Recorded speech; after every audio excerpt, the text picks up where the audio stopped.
Morning students, welcome to class 12 chemistry.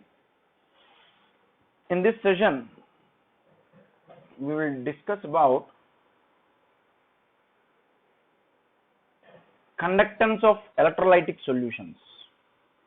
Next topic, second topic, subtopic is conductance of electrolytic solutions.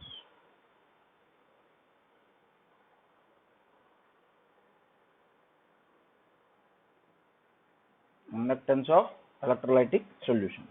So here first of all, in this very fundamental concepts, already you are very much aware of this. What are conductors? Substances which allow electric current to pass through them, right? What are conductors? Substances which allow electric current to pass through them.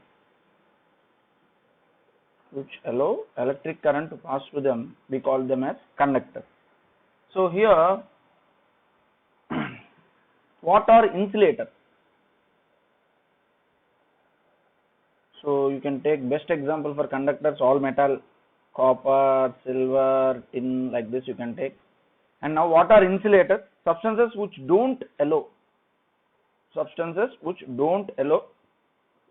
electric current to pass through them. We call them as insulators. And you know very well examples: rubber, wood, wax, etc. Rubber, wood, wax, etc. We call them as insulators. Now here, conductors are mainly divided into two classes, students. Types of conductors.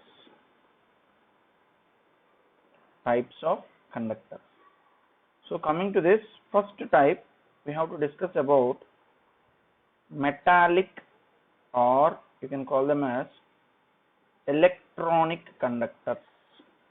Metallic or electronic conductors. So what are these metallic or electronic conductors? Conductors which allow electricity to pass through them without undergoing any chemical change. Conductors which allow electric current to pass through them without undergoing any chemical change. We call it as metallic conductors. So you can take examples: metals and their alloys. You can take metals and their alloys. At the same time, non-metals, you can take non-metals like graphite, carbon, etc.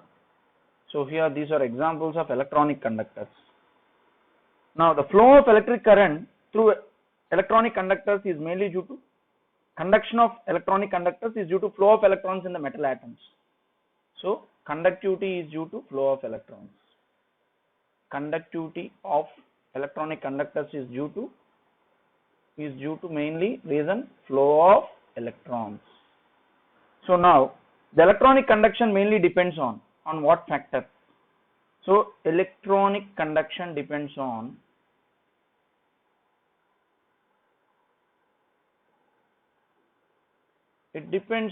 factors like nature and structure of the metal. Nature and structure means you already know in solid state different structure lattices, structure lattice of metal, nature and structure lattice of metal. And the next one, number of valence electrons per atom. Number of valence electrons per atom. At the same time, density of the metal.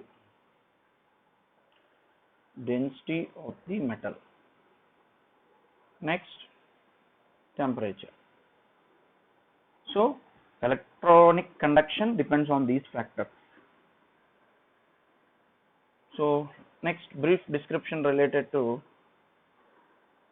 next type, electrolytic conductors. What is that? Electrolytic conductors. So what are these electrolytic conductors? So these conductors which allow electric current to pass through them,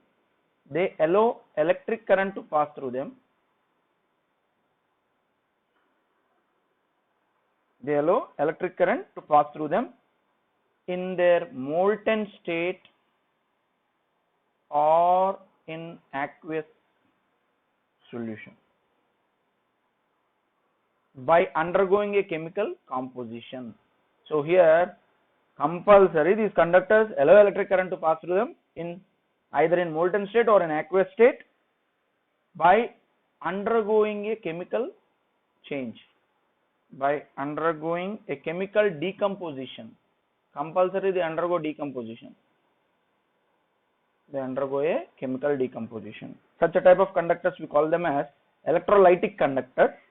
Example, best example, you know, electrolytes you can take acids, bases, fused salts. Simply we can use the term electrolytes, right? We can use the term electrolytes. Examples of electrolytes: acids, bases, fused salts, or aqueous solution of salts. You can take aqueous solution of salts. Next, the flow of electric current through an electrolytic solution is called electrolytic conduction. What is meant by electrolytic conduction? So electrolytic conduction is mainly due to what is meant by electrolytic conduction? Flow of electric current through an electrolytic solution. Flow of electric current through an electrolytic solution, we call it as electrolytic conduction. So in this electrolytic conduction, conductivity is mainly due to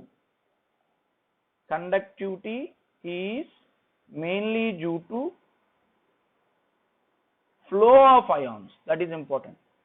Mainly due to flow of ions. Cations migrate towards cathode, anions migrate towards anode. This type of conduction is otherwise called as ionic conduction. This type of conduction we call it as, otherwise we call it as ionic conduction. So let's have the differences between metallic conductors as well as electrolytic conductors. See, metallic conductors or electronic conductors, once go through the differences, students. Flow of electricity takes place without the decomposition of substance. Flow of electricity takes place without the decomposition of the substance. Here flow of electricity takes place accompanied by the decomposition of substance. Compulsory electrolytic decomposition takes place. That is the difference. Next, flow of electricity is mainly due to flow of electrons. Flow of electricity is mainly due to flow of electrons only. There is no flow of matter. The conductance mainly depends upon structure, density of the metal and number of valence electrons per atom. Here flow of electricity is due to movement of ions, hence there is a flow of matter. Movement of ions, there movement of electrons, students. The electrical conduction decreases. So here very important point, keep star mark for objective. The electrical conduction decreases with the increase of temperature. The electrical conduction decreases with the increase of temperature, decreases with the increase of temperature. If you increase the temperature, electrical conductance decreases. This is because kernels start vibrating, which produce hindrance in the flow of electrons. Here kernels means inner core structure of the atom, we call it as kernel. Inner core structure of atom, we call it as kernel. So what happens if you raise the temperature? Electrical conduction decreases because inner core particles start vibrating, and these vibrations create hindrance. Hindrance means they will not allow the flow of electrons. So electrical conductivity, here electrical conduction decreases with the increase of temperature. But here if you take electrical conduction increases with the increase of temperature, this is generally due to increase in dissociation or decrease in interionic attractions. See, when electrolyte undergo dissociation, it splits into individual ions. So greater the number of ions in that solution, greater is the electrical conductivity. And if the ions are, suppose if the ions are undergoing dissociation, electrolyte undergo dissociation means the interionic attractions between the ions will decrease. Then only those ions undergo dissociation. Next, the resistance. The resistance offered by metal is also due to vibrating kernels. Metals offer resistance due to this vibrating kernels, means inner core electrons. Next, the resistance shown by electrolytic solution is mainly due to certain factors like interionic attractions, viscosity of solvent, etc. So these are the important differences between. So, and some more we can add for this.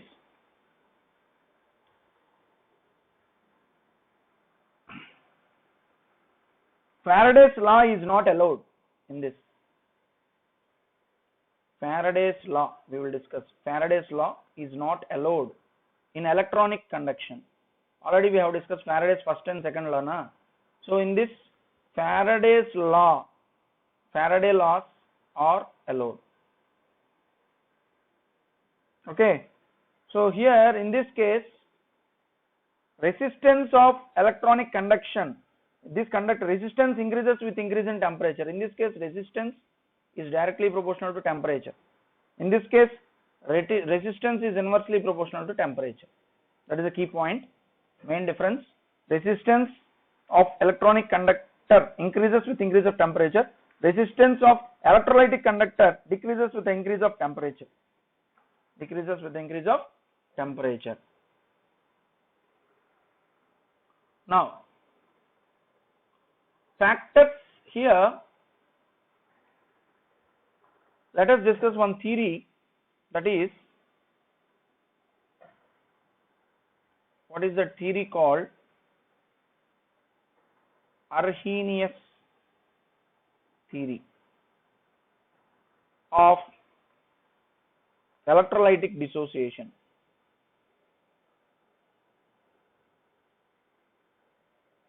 So already we have discussed this theory, it seems, cations, anions, some more extra points we will get it. See, actually an electrolyte, you know what is meant by an electrolyte? Substance which allows electric current to pass through them. So an electrolyte in aqueous solution breaks up into two oppositely charged ions. An electrolyte in aqueous solution, suppose Ba represents an electrolyte, aqueous solution of electrolyte. Here I am considering Ba as an electrolyte. So an electrolyte in aqueous solution breaks up into two oppositely charged ions, and the ions may be in equilibrium with the unionized electrolyte. So this is the case of unionized electrolyte. So here when you pass electric current, here you are going to get B plus aqueous plus A minus aqueous. B plus aqueous plus A minus aqueous. So there exists an equilibrium between unionized electrolyte and ions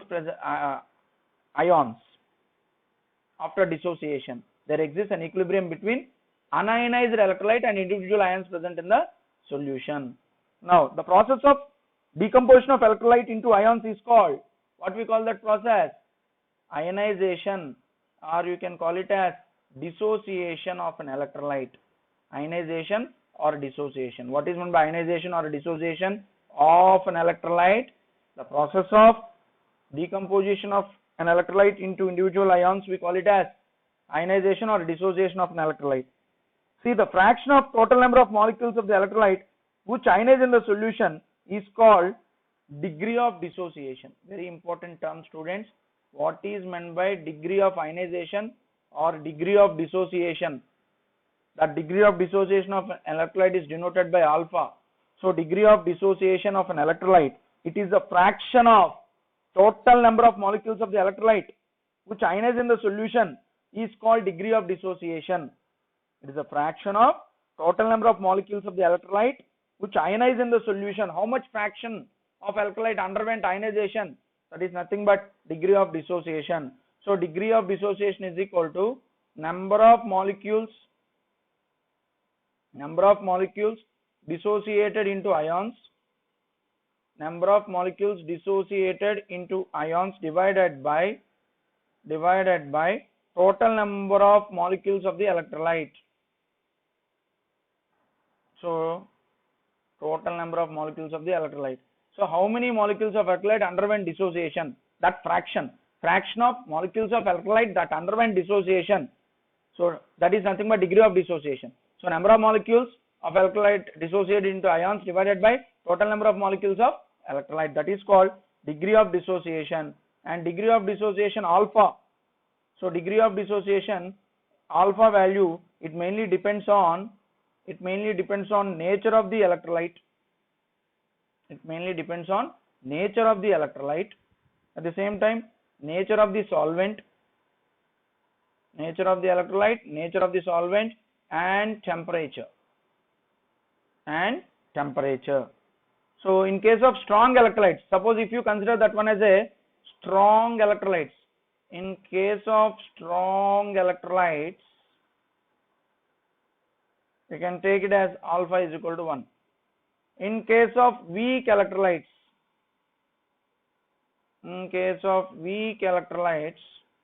alpha value less than 1. Remember that degree of dissociation alpha is equal to 1 in case of strong electrolyte, because strong electrolytes undergo complete dissociation in the solvent. Weak electrolytes undergo partial dissociation. That's why alpha value is always less than 1 in case of weak electrolytes. In case of strong electrolytes, alpha is equal to 1. Now, relation between equilibrium constant K and alpha. So there is one relation between equilibrium constant. Last year we have discussed na, equilibrium constant K is equal to C alpha square by 1 minus alpha. That is the actual expression. C alpha square by 1 minus alpha, where K represents equilibrium constant, dissociation constant. You can call this equilibrium constant, you can call this K as dissociation constant. K is equal, we will derive this one in ion equilibrium chapter. Later we will discuss after electrochemistry. Equilibrium constant or dissociation constant K is equal to C alpha square by 1 minus alpha, where alpha represents here degree of dissociation. We will derive this formula, not now, later. Degree of dissociation. In ionic equilibrium chapter, we are going to derive this formula. Alpha represents degree of dissociation. So K represents dissociation constant, C represents concentration of the electrolyte. C represents concentration of the electrolyte. Next key point. Now, if the extent of dissociation is high, that is, if the extent of dissociation is very high, then those are considered as strong electrolytes. So strong electrolytes have more dissociation alpha value, they have got greater extent of dissociation. Strong electrolytes have high dielectric constant values. Already we have discussed in first year in chemical bonding chapter, high dielectric constant values. So if the any solvent has got high dielectric constant, it has got capability of dissolving maximum number of salts in it. For example, water has high dielectric constant value, that's why most of the salts are dissolved in water. So dielectric constant, it is a measure of ability of a solvent to reduce the force of attraction between oppositively charged ions present in a crystal. For example, if you dissolve sodium chloride in water, so what happens? There exists strong Coulombic force of attraction between Na plus and Cl minus ions because of ionic bonding. So water, what is the role of this solvent? Water has role, something to play here. So this water reduces the forces of attraction between oppositely charged ions. So it is a measure of ability of solvent molecule to reduce the force of attraction between oppositely charged ions. So that ability of a solvent molecule to reduce the force of attraction between oppositely charged ions, we call it as dielectric constant. So the solvent which possesses greater dielectric constant, that has got greater dissolving power. So it can dissolve as many salts as possible in it. Next, examples of strong electrolytes: HCl, strong acids, strong bases, you can take NaOH, KOH, all these are examples of strong electrolytes. Strong acids and strong bases you can take. Now, if the extent of dissociation alpha is less than 0.1, if the extent of dissociation alpha is less than 0.1, we can call them as weak electrolytes. Those electrolytes which have alpha value less than 0.1, we can call it as weak electrolytes. Examples of weak electrolytes, you can take ammonium hydroxide, magnesium hydroxide, weak bases. They undergo partial ionization, and even some sparingly soluble salt, AgCl, BaSO4, PbS, CaCO3, they undergo dissociation to a smaller extent. So that's why, suppose if you want to dissociate ammonium hydroxide is a weak base, an equilibrium symbol is established between the unionized electrolyte and ions present in that electrolyte. So here reversibility symbol indicates partial ionization of an electrolyte. In case of strong electrolyte, directly we can write like this: HCl gives rise to H plus plus Cl minus. Here no direct, only forward arrow. This indicates complete ionization. But here if anywhere if reversibility equilibrium exists between unionized electrolyte and electrolyte, means that is partial ionization. So weak electrolytes undergo partial dissociation. So they have low dissociation constant values. They have low dissociation constant values. They have low dissociation constant values. So when an electric current is passed through electrolytic solution, so generally if you pass any electric current through electrolytic solution, ions migrate towards their respective electrodes. Already you know this point: cations migrate towards cathode, anions migrate towards anode. Right? Cations and anions, after the dissociation of electrolyte, two ions are produced in the medium. So cations will, under the influence of external electric field, cations are migrated towards cathode. So since an ion which migrates towards cathode, we call it as cation. So cathode you can call negative pole in electrolytic conductors. Cathode acts as a negative pole, negative junction. Anions act here. An ion which move towards anode. So we can consider anode as a positive pole in electrolytic conduction. Next.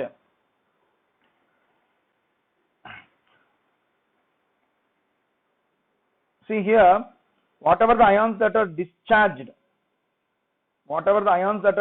always discharged in equivalent amounts. They follow equivalence. We have solved some numericals in Faraday's law of equivalence we have observed. So here law of equivalence concept is followed. Ions are discharged always in equivalent amounts, no matter what their relative speeds are. According to Faraday's first law, W is directly proportional to E. So mass of the metal deposited at respective electrode is directly proportional to equivalent weight. Whatever the weight of the ion deposited at respective electrode is directly proportional to its equivalent weight. The properties of electrolytes in solution are the properties of ions. The properties of electrolytes in solution are the properties of ions in the solutions. So whatever the solutions that are rich with protons, they are said to be acidic. Whatever the solutions which are rich with OH minus ions, they were found to be basic. So those electrolytes which are rich with H plus ions, they were found to be acidic. Those electrolytes which are rich with OH minus ions, they were found to be basic. So the electrolytic solution is always neutral. That is important point. The electrolytic solution is always neutral. So the extent of dissociation of electrolyte increases with a decrease in concentration. Very important point. The extent of dissociation of electrolyte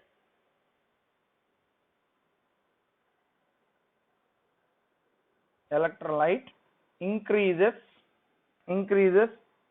with decrease in concentration.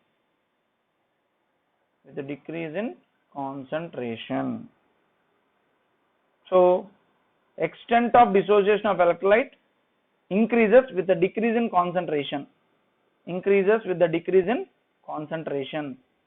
So see here, in case of, suppose in the previously we have given one equation, K is equal to C alpha square by 1 minus alpha. In case of weak electrolytes, you can take 1 minus alpha is approximately, this can make it as 1. So for weak electrolytes, K value becomes equal to C alpha square. So alpha square is equal to K by C. So alpha is equal to root of K by C. So from this, if the concentration decreases, the extent of dissociation alpha increases with the decrease in concentration. So alpha value is inversely proportional to square root of C. So alpha value approaches unity. Unity means 1 at infinite dilution. At infinite dilution. So here I am using the word infinite dilution. What is meant by infinite dilution? Volume is infinity. Volume is infinity. If the volume is moving towards infinity, concentration moves towards 0. That is zero concentration. Infinite dilution means concentration moving towards 0. So from this, how I got it? C is equal to n by V formula. So n is equal to 1. C is inversely proportional to V. So at infinite dilution, if volume is infinity, volume is moving towards infinity direction, means concentration becomes, that is 0 concentration we are going to observe. So the extent of dissolution of electrolyte increases with the decrease in concentration. It approaches unity. Unity means 1 at infinite dilution. Next, the conductivity of electrolytic solution depends on alpha and number of ions.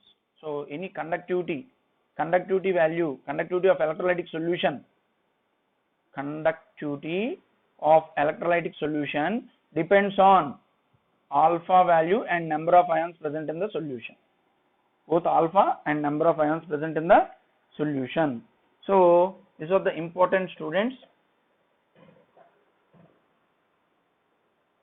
So what are the factors that affect electrolytic conduction?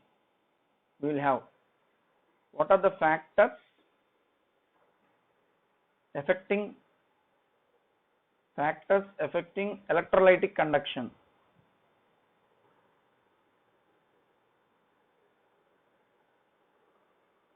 See, first one, nature of the electrolyte. Nature of electrolyte. What is the nature of the electrolyte here? So here, strong electrolytes ionize almost completely in solution, hence they conduct electricity to a large extent. Whereas weak electrolytes ionize partially in solution, hence they conduct electricity to a smaller extent. So conductivity, if it is a strong electrolyte, its conductivity is more. If it is a weak electrolyte, its conductivity is less. Next factor, size of ions produced. Size of ions produced and their solvation. Size of ions produced and their solvation. Here, greater the size of ions or greater the solvation of ions. You know, first year we have discussed about hydration energy, solvation energy. So here what we have to remember is, greater the size of ions or greater the solvation of ions, lesser is the conductance. Lesser is the conductance. You already know. Actually, first group elements, lithium, sodium. So lithium ion has, lithium ion has here greater hydration energy. Why? Because due to its smaller size, lithium ion is can be surrounded by, solvated by more number of water molecules. So due to smaller ion, lithium undergoes greater extent of solvation. If it undergoes, because more number of ions are surrounding the lithium ion, means what is its ionic mobility? Ionic mobility of this lithium ion is less, because it can't move freely, because here the size of the solvated lithium ion is more. Since solvation is more number of water molecules surround the lithium ion. So under the influence of electric current, this lithium ion can't move quickly. Even though it is a smaller ion, it can't move because of greater extent of hydration. So if any ion undergoes greater extent of hydration or solvation, its ionic mobility is less. That can't move fast. Its ionic mobility is less. So from this we can say, greater the solvation of ions, lesser is the conductance. So if ionic mobility is less, conductance also will become, if ions can't move fast in the medium, so its conductance will be less. So from this, greater the solvation of ions,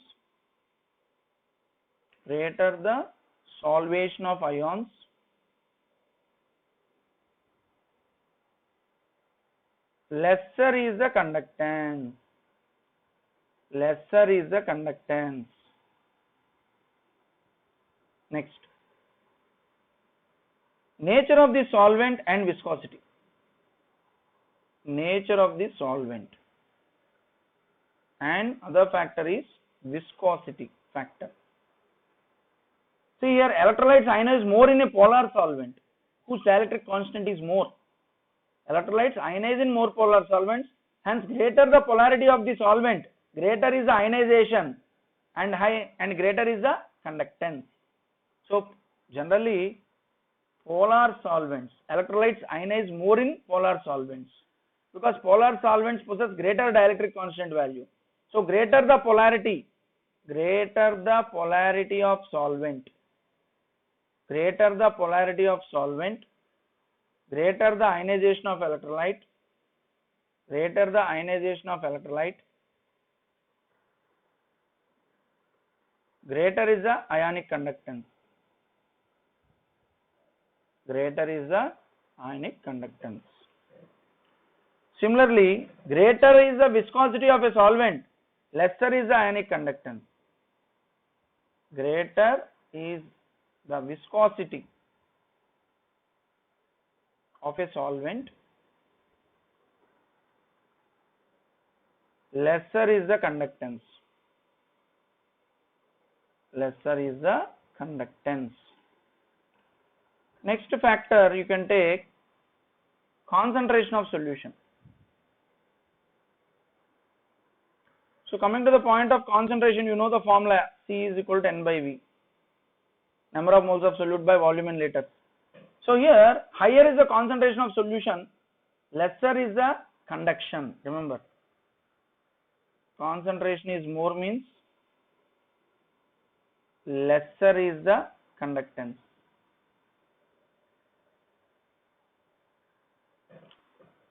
Concentration more means volume, dilution, volume will become less, so less dilution. So this is because in weak electrolyte the ionization is less, whereas in strong electrolyte ionization is more. So here with dilution conduction increases. Conduction increases with the increase in dilution. Very key point here. Conduction increases. Conduction increases with the increase in dilution. Increase in dilution. That is a key point. Next, temperature. On increasing the temperature, dissociation increases, hence conduction increases. So electrolytic conduction increases with the increase in temperature. If you increase the temperature, dissociation of electrolyte increases, hence conduction increases. So temperature directly proportional to electrolytic conduction. Electrolytic conduction. So these are the factors which affect electrolytic conduction. So next,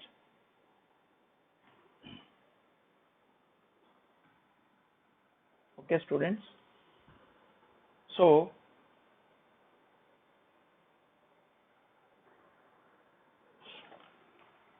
next we will discuss about, all these are fundamental students.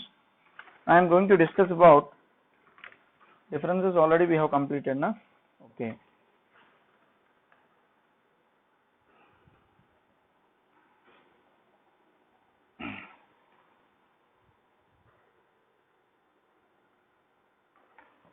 The next concept, see, you already know about resistance. See, actually what is meant by conductance? Many times I have used the word conductance, or you can use conductivity. Conductance or conductivity. It is the power of the electrolytes to conduct electric current is termed as conductance or conductivity. It is the power of the electrolytes, capability of the electrolyte, power of the electrolyte to conduct electric current is termed as conductance or conductivity. So electrolytic solutions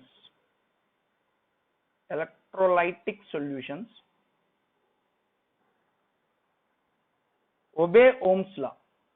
Already in physics you might have got it, Ohm's law. Electrolytic solutions obey Ohm's law. So what is Ohm's law? First of all, recollect it. What is Ohm's law? Current flowing through a conductor is directly proportional to the potential difference across it. Ohm's law. Current denoted by I flowing through a conductor is directly proportional to potential difference across it, that is V. So from this we can write V directly proportional to I, right? If you remove the proportionality constant, V is equal to IR. That is Ohm's law statement, where R represents resistance of the conductor. Where R represents resistance of the conductor. R represents resistance of the conductor. So what is meant by resistance? Here V represents potential difference, R represents resistance, I represents current. So here what is meant by resistance? Denoted by capital R. It measures the obstruction to the flow of current. So resistance measures the obstruction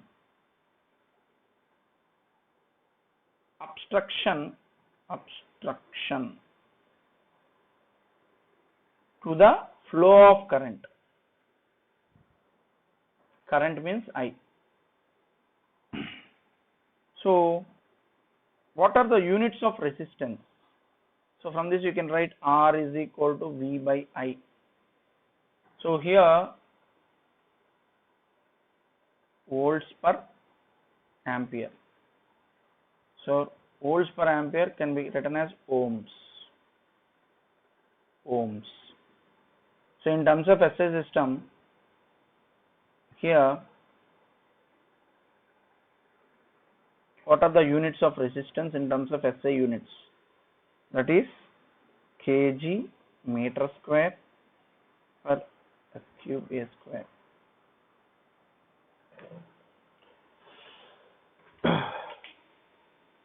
So how you got this unit?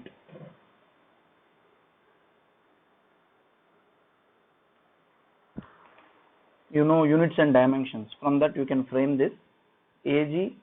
You can frame the units. Metallic conductors, they won't obey Ohm's law.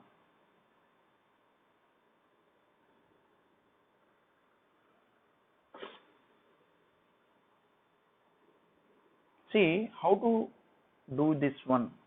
How you got that units? So resistance, that is ohm. Ohm is equal to, here V by A. I am writing units. Ohm, here V by A. Here in place of V, work per unit charge. That is work per unit charge by A. So ohm is equal to work by charge into 1 by A. So that is equal to, work means what is meant by work? F into L. By charge, here charge can be written as here